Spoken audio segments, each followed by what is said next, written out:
After a rough start to the year at the plate, senior Chris Ceballos has bounced back in a big way, recently earning Big 12 Player of the Week honors. The Chino Hills, California native has homered in each of the last 3 games and hit his first career grand slam in the series opener against Texas Southern last Friday. The decision to keep him in the lineup has paid dividends, and the Cats will look for him to continue his hot streak at the plate this weekend against Baylor and Waco. He can hit really good pitching, and you stick with people because if we don't have that tool and that weapon, then we're not going to go where we want to go this year. And, good for him to stick with it mentally.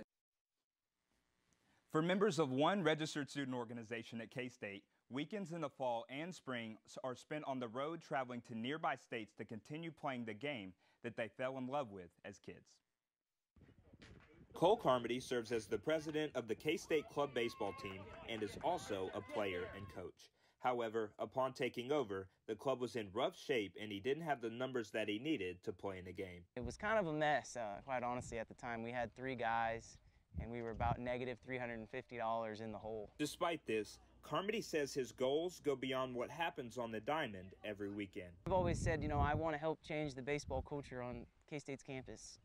The level of baseball we play is better than what a lot of kids have seen. We have kids that play junior college, we had kids that played NAIA level, and then they come here and they say, okay, it's pretty similar. Justin Sanchez joined the team in the fall of his freshman year because it allowed him to play competitive sports after high school. Having competition in my life has always been a big thing, so having that kind of involved still, and then I saw it on the list of clubs and stuff like that and wanted to get involved and play some baseball still. But yeah, just going out here and playing the game is awesome. In the National Club Baseball Association, the Club Cats compete in the Mid-America South Conference, playing in the exhibition season in the fall, followed by the regular season in the spring. In the spring here, starting at the beginning of the semester, that's when we kind of have our set roster per se, because we know the guys who are going to show up and who aren't, and everybody here wants to play baseball, so everybody who's here wants to be here, and everybody's dedicated.